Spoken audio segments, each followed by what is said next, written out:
खुलुमबाय। गोजोन फुंबिलिनि गासैबो बड'लेण्ड बुब्लिनि अनसायगिरिफोरखौ बरायग्रोबाय। दिनै 19 मार्च बुधबारनि फानजामुथिखौ फरायथिनो लादों आं उदांस्रि मुसाहारिया।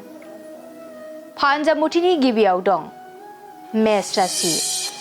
गोसोनि साननायफोरा मोगथां महर मोननायनि आसा दं। रंजा बाजायैनो साना बारलांगोन। बृष राशि। सुथुरनि गाज्रि नोजोराव गोग्लैनायनिफ्राय रैखा मोनगोन। गोजोन खुसियै लामा हान्थिलांगोन। मिथुन राशि। नोंथाङा गोबां जेंनाजों मोगा-मोगि जानांनो हागौ। साना जोबोरैनो जेथोगोनां जागोन। कर्क राशि। गोबाव समनिफ्रायनो लुबैनाय मुवाखौ मोनफुंनाय नङा। गोसोआ जोबोरैनो दुखु मोनखांगोन। सिंह राशि। नोंथांनि देहायाव जानाय बेराम आजारफोरा जोबस्रांलांनो हागौ।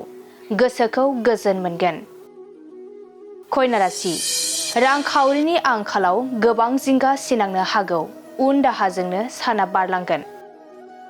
तुला राशि। नोंथाङा नाजाथाबनायनि फिथाइखौ मोनफुंनो हागौ।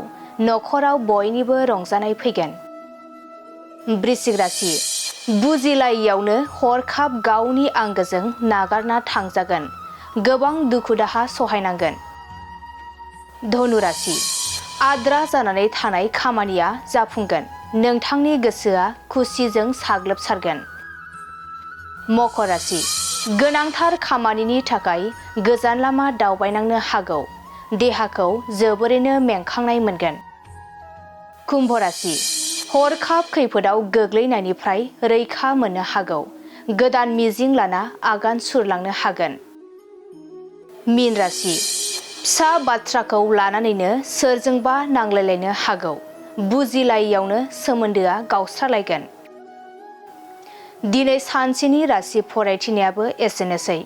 आसा खालामो नोंथांनि दिनैनि साना मोजाङै मोजां थांगोन। बेखौ बड'लेण्ड बुब्लि नखरनिफ्राय मिजिंथिबाय। गोजोनथाव खौरां। माय सथा स्कुल एबा आंनि फिसा फरायसालिया लानानै फैदों मोनसे गोजोनथाव खौरां। क'क्राझार सहरनि जेडि र'डजों थांग्रा वार्ड नं 4आव माय सथा स्कुल एबा आंनि फिसा फरायसालियाव डे केयार, नार्सारि, LKG, UKGनि थाखाय मुं थिसननाया सोलिगासिनो दं।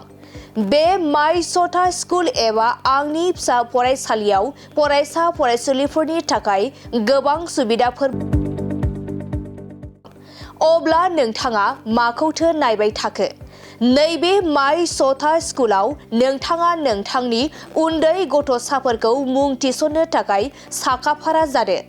माय सथा स्कुल एबा आंनि फिसा फरायसालियाव नोंथाङा थोंजोङै खौरां लानो थाखाय 8099887781 नङाब्ला 9531281982 बे मबाइल नाम्बारनि गेजेरजों खौरां लाहरनो हागोन।